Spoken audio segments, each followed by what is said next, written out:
Hello, hello, good morning, good afternoon, good evening po sa ating lahat dyan. Peanuts Vlog po, welcome po sa ating channel. Paki-like, subscribe naman po ng ating channel, Peanuts Vlogs po. Bago po natin umpisa ng ating kwento, ay gusto ko lang po magpasalamat sa ating lahat. Isa na naman pagkakataon po na ibahagi po natin ng about sa Kim Pao update at ito ay about sa latest update po sa Kim Pao. Tara na, umpisahan na po natin ng kwento natin sa ngayon guys. Okay, alright. Ang topic po natin for today guys is Paolo Avellino. Ano kayang nangyari kay Kim Chiu? Bakit tuloy-tuloy ang pag-alala ni Paolo Avellino sa kanya? Pangalawang topic for natin for today guys is Kim Chiu. Nagseselos ba dun sa kausap ni Paolo Avellino? Sino kaya tong kausap ni Paolo Avellino sa mall na kung saan po ay namatan si Paolo Avellino na may kausap po sa mall? Di po niya yung kasama si Kim Chiu guys. Number 3, blind items po natin. Ang blind items po natin sa ngayon guys is may isang actress po na sumugod sa apartment nila Kim Chiu. Okay. Umpisa na po natin ng kwento natin sa ngayon guys. Bakit kayo nag-alala si Paolo Avellino kay Kim Chiu? Ano kaya yung rason?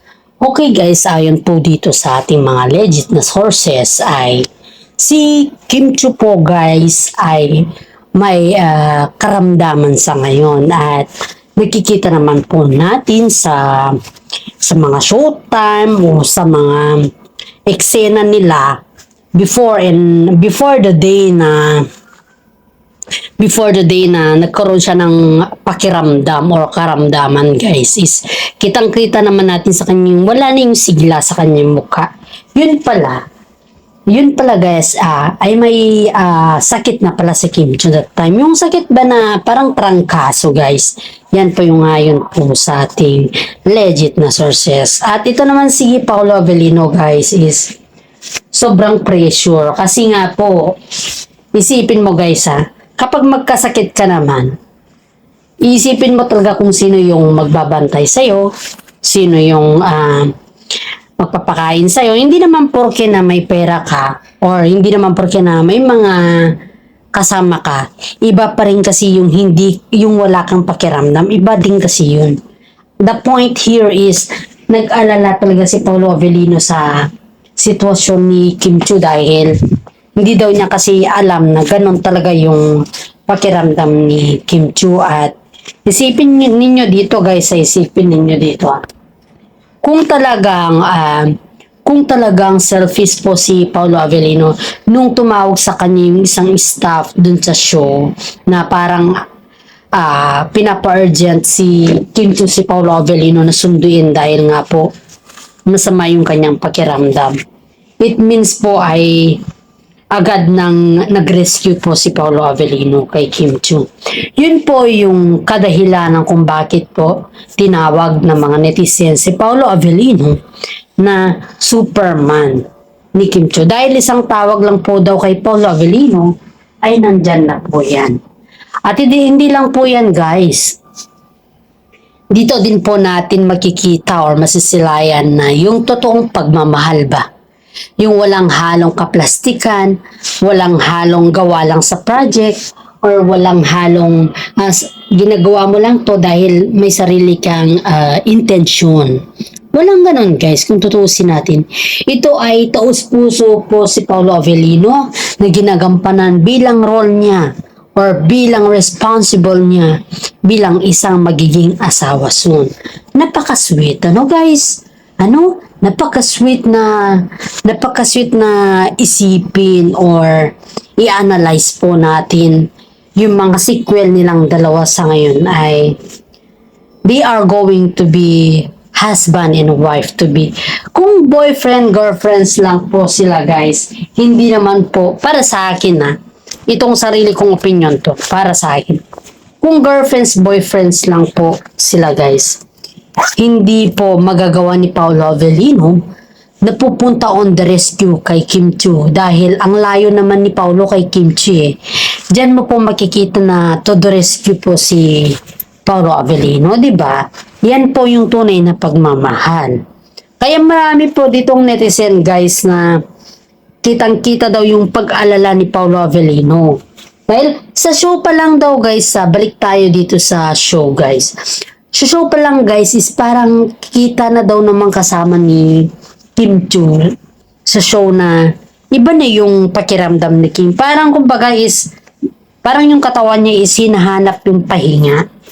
Dahil hindi naman natin sabihin na over fatigue or else, pero nandito na tayo sa punto na parang natamaan nata siya ng weather. At yun po yung sinasabi natin na climate change. At it's been normal naman kasi going to December na ngayon, pag going to December kasi guys, malamig po yung panahon dyan. At hindi natin po maiiwasan na may mga time na isipin mo talaga na ikaw ay magkakaroon ng mga sipon. Hindi naman po mga trangkaso guys. Kaya ingat-ingat po tayo palagi. Dahil ang sakit po ay hindi lamang po basa-basa. Okay lang yung lakwatsera ka, wag lang yung magkasakit ka. Kung sa sakit kasi guys, ang dami kasing sequel niyan eh. Magkasakit ka no, hindi mo alam kung sinong mag-aalaga sa'yo.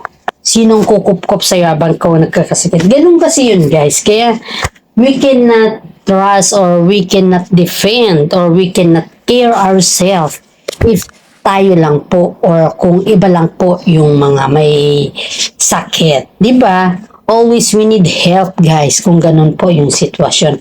Kaya nga po maraming netizen guys na nagsasabi na napakaswerte ni Kim Chiu kay Paolo Avellino dahil sa lahat ng bagay ay nandyan at nandyan, always nandyan po si Paolo Avellino kay Kim Chiu, and that is a very much to say na napaka-proud ni Paolo Avellino or napaka-proud ni Kim Chiu kay Paolo Avellino guys.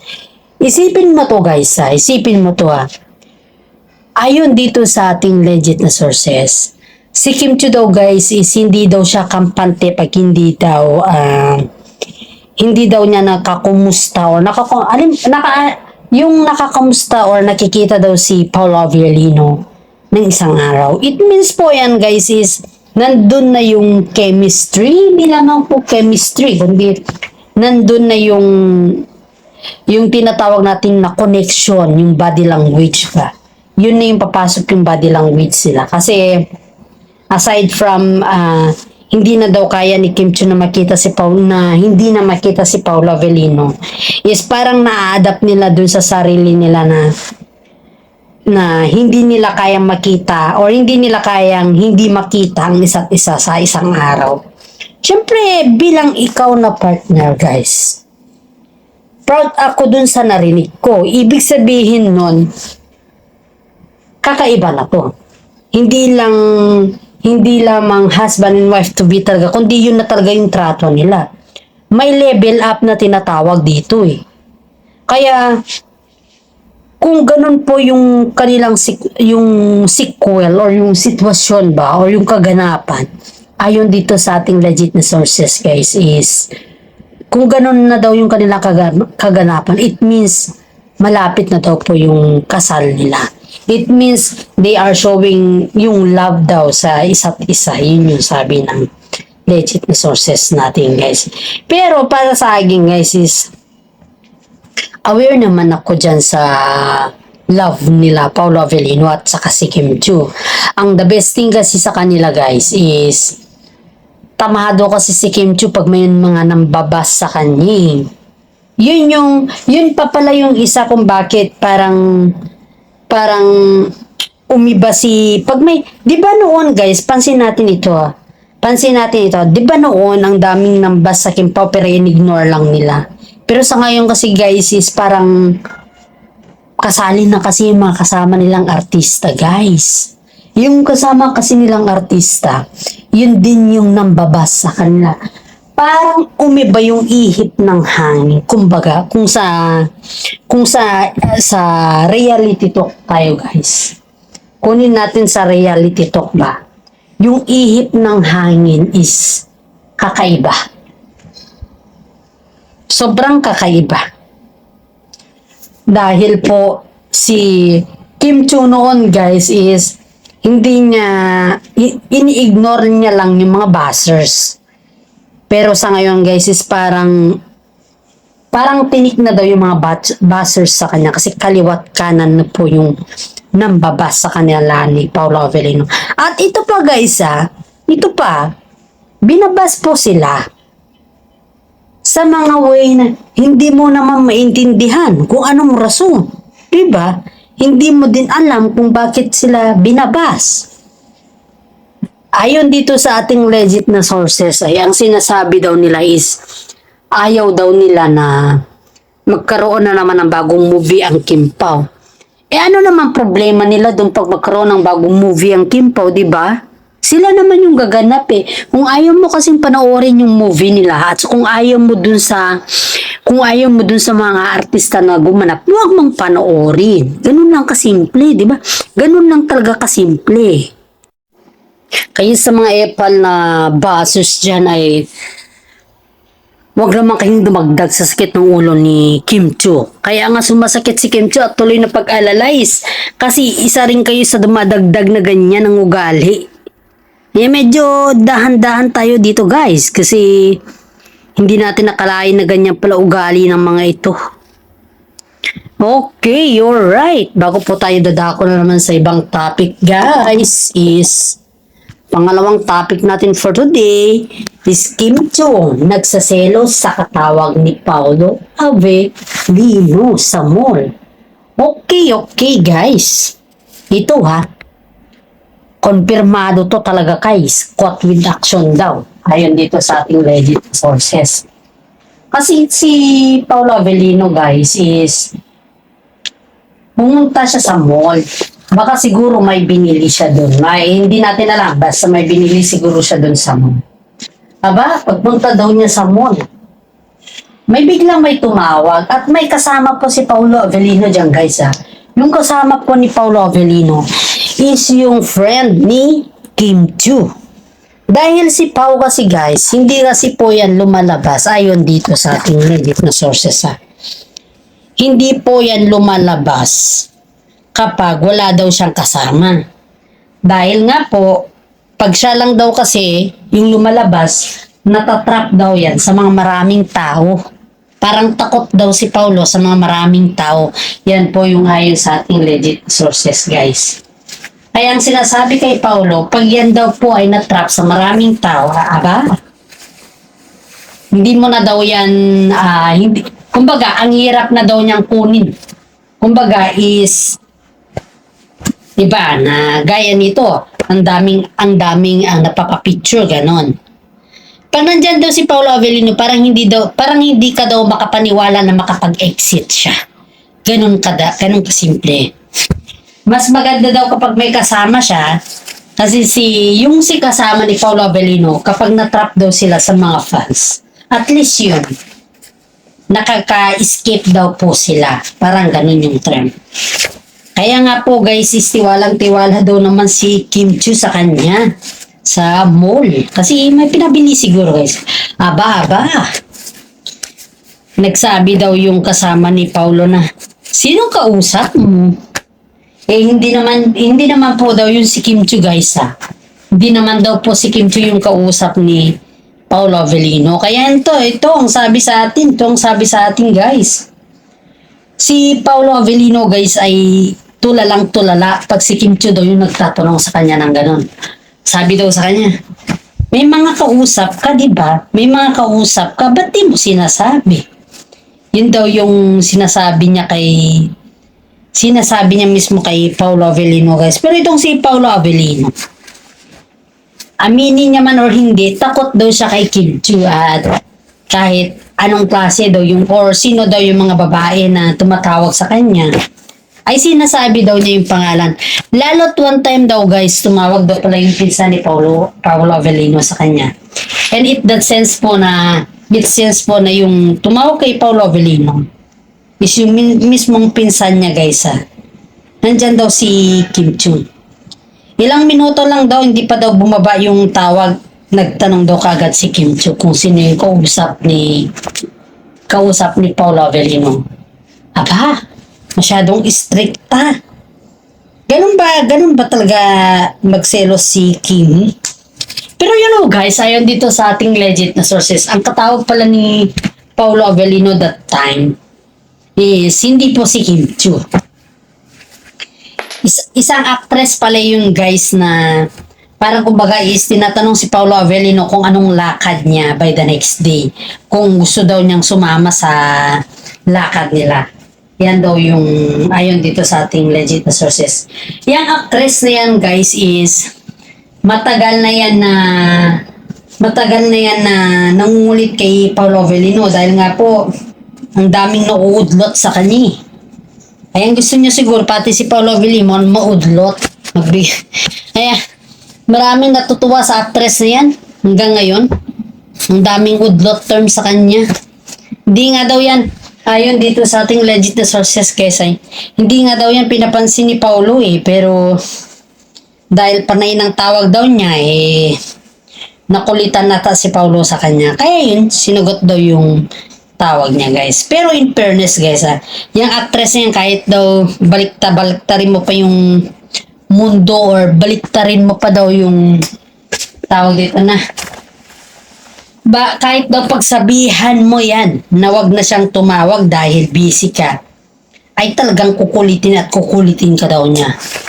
Kaya si Paolo naman sinabi kay Kim Chiu kung sino yung actress na yun at laking tuwa naman ni Kim Chiu dahil sobrang pogi na nga lang ni Paolo, napaka-anis pa guys.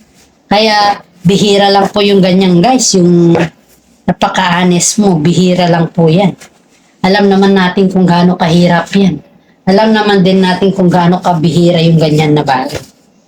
Alam naman natin yan. Kaya, syempre sa ating guys, kung yung boyfriend at girlfriends po natin is very honest, isa lamang po ang point niyan, isa lamang po yung masasabi ko dyan. Huwag niyo pong iwanan ang taong niyan. Dahil pag iyan po ay iiwanan mo, wala ka na makitang kaparehan ng ganyan na style. Nag-iisa lang po yan sa mundo. Kaya dapat pangalagaan at bigyan din ng respeto. Pagmamahal ba? Tiwala, pagmamahal at respeto. Pag mayroong kanyan ay tiyak na 100% hindi kayo pagpapalit ng iyong karelasyon. At alam naman po natin guys na pag mabait ang tao sa'yo, huwag mo naman abusuhin. Kaya yung mga iba nga dyan guys yung mga iba dyan na pilingera, ganun na lang natin. Sorry to say na sabihin natin na pilingera, pero yun talaga yung words para sa kanya guys Kaya, mahirap man mag-judge, pero wala naman tayong magagawa kung sakaling ganyan po yung kanilang isip, diba? Kaya nga po dito guys, sinusuportahan po natin ang Kim Pao at sana naman sa mga Kim Pao fans sa solid po dyan, paki-like, subscribe, at share naman po yung aking update. One comment lang guys hindi yung tad-tad na comment dyan. Isang comment lang po tayo. Kasi pag mag-comment po tayo, ang dami kasing comment na halos kumbaga ba guys is dire-diretso. Please lang guys, medyo isang comment lang tayo and then pag may mag-reply po sa atin is magre-reply din po tayo. Ganun lang po simple guys kasi na trace po tayo niyan. So ito guys sa mga iba po dyan wag din po natin kalimutan na i-share po yung ating YouTube channel para sa ganun po mas marami pong nakakalam sa about sa Kim Pao update at isang malaking tulong na din po yan para sa akin. Eto, balik po tayo sa pilingerang na ito. Kung ikaw ay isang pilingera, wag mo naman abusuhin. Wag mo namang ipakanda, kumbaga is alam mong pilingera ka na, medyo umatas ka naman. Para sa gano'n, hindi ka